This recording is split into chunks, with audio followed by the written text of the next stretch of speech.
僕の頭の中のこと主演はもちろん君で僕は助演で監督でカメラマン 보통 일본 아이돌의 노래를 들으면요 우리나라 아이돌과는 꽤 다릅니다.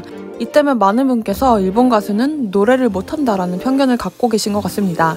하지만 적어도 오피셜 히게 단디즘은 그런 편견을 깰 수 있을 것 같습니다.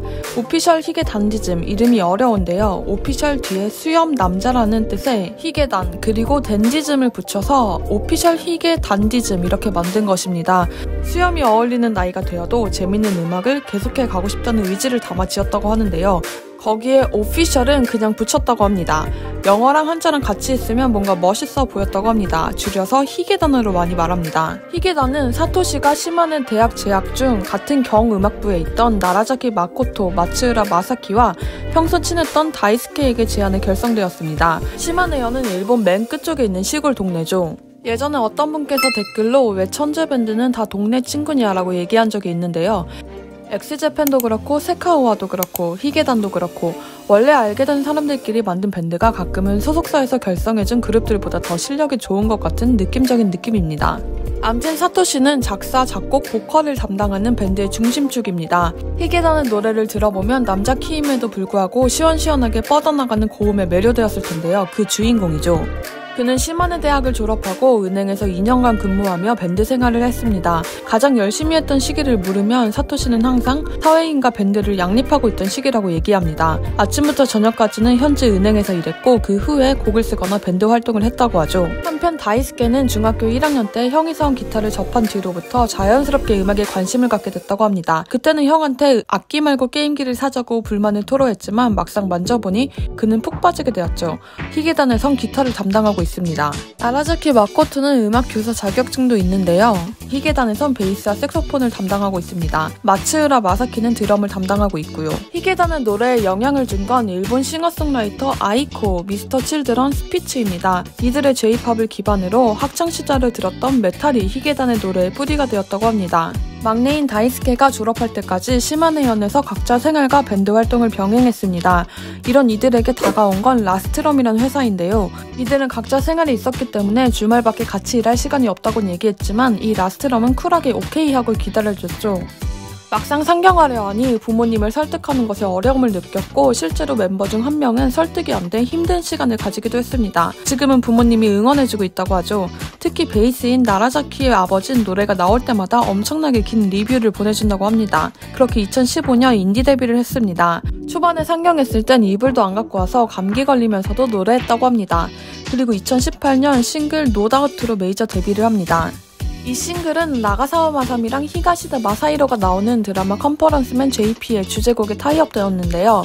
이 드라마는 개츠큐, 즉 월요일 9시에 하는 소위 밀어주는 드라마여서 히게단도 주제곡을 의뢰받았을 때 엄청 기뻐했습니다.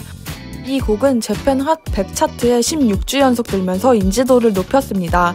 이 드라마는 착한 사람을 등쳐먹으려는 악인들을 주인공 3명이 역으로 사기치는 내용이었는데 인기를 끌자 영화판으로도 만들어졌고 영화판 주제가도 의뢰받게 됩니다. 그렇게 만들어진 게 유튜브 3.7억 뷰에 빛나는 프리텐더입니다.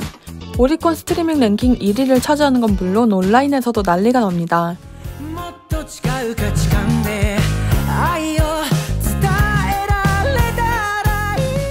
원래 이 곡의 후렴구는 이게 아니었는데요. 처음에 만들어진 후렴구는 곡과 어우러지며 쓱 지나가는 느낌이었습니다.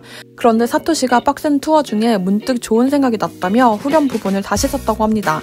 그리고 그걸 들은 순간 다이스케는 아 이건 이겼다 라고 생각했습니다. 제목도 원래는 굿바이 로망스였는데 사토시가 프리텐더로 다시 바꿨습니다. 여담인데 일본 MC인 마츠코 디럭스는 프리텐더를 듣고 감정이 올라와 엄청 울었다고 합니다. 이 곡은 요아소비를 비롯해 많은 아티스트들도 인정한 명곡입니다.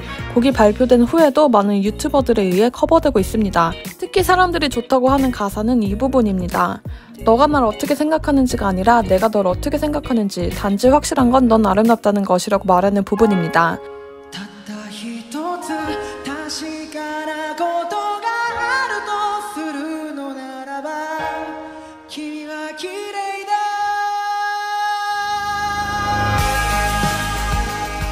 프리텐더를 발매하고 2개월 후에는 숙명이란 곡도 발표합니다. 이 곡도 빌보드 재팬 차트 3위까지 오르며 인기를 끕니다. 작사, 작곡 모두 사토시가 했습니다. 당시 사토시는 멜로디가 안 떠올라서 어떻게 쓸지 고민했다고 하는데요. 작업실 뒤 잔디밭에서 10분 정도 잠을 자고 나서 하늘을 바라보니 확 떠올랐다고 하죠. 그리고 피아노로 뛰어가 곡을 만듭니다. 그렇게 나온 게 이 부분입니다.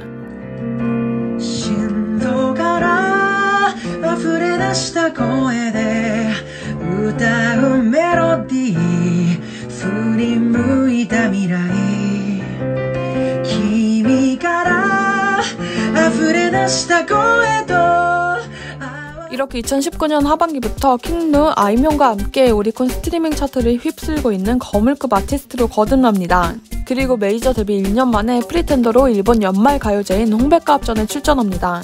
작사, 작곡을 하는 사토시에게 다들 실제 경험이냐고 물어보는데 실제 경험이라기보다는 자기 가치관을 말로 풀어낸다고 대답합니다. 이 얘기를 듣고 마츠쿠 디럭스는 사토시에게 다른 의미로 엄청나게 변태 아니냐고 물어봤죠.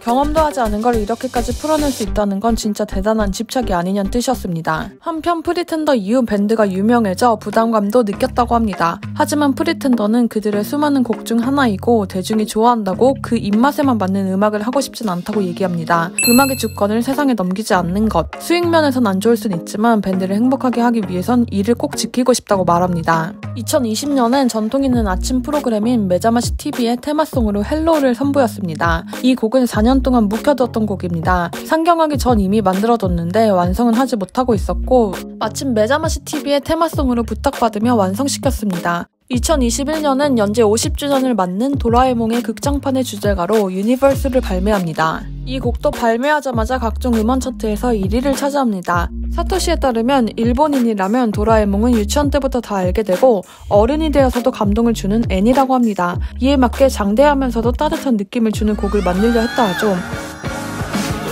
未来がどうとか理想がどうとかブランコに揺られふと考えて嬉しい悲しいどっち正しい間違いどっち置いていくなんてできないよ。 이 곡은 라임도 맞춰 가사를 썼습니다. 이렇게 희귀다는 노래들은 가사도 엄청 신경을 쓰는데요. 개인적으로 115만 킬로의 필름이란 곡의 가사가 엄청 참신하다고 느낍니다. 희귀다는 보통 곡 작업을 할 때 사토시가 초안을 만들고 멤버들의 의견을 반영해 곡을 완성합니다. 사토시는 어렸을 적부터 피아노랑 드럼을 해서 악기를 잘 다루는데요. 피아노 주변으로 멤버들을 모아서 이런 곡이 있는데 어때? 이렇게 물어보고 거기서 멤버들이 여기엔 어떤 악기 쓰자 이런 식으로 의견을 더해갑니다. 2021년엔 크라이 베이비를 냅니다. 이 곡은 만화 도쿄 리벤저스의 오프닝 주제가입니다. 도쿄 리벤저스는 한때 불량배였던 주인공이 전 여친의 죽음을 알게 된 후 12년 전으로 타임리프하는 내용인데요. 그래서인지 이 곡도 엄청 변조가 심합니다. 약 10번 정도의 변조를 거치는데 그럼에도 이런 변조들이 어우러져 곡을 완성시킵니다. 반응을 보면 도쿄 리벤저스를 보기 전과 후에 곡에 대한 몰입도가 완전 달라진다고 합니다.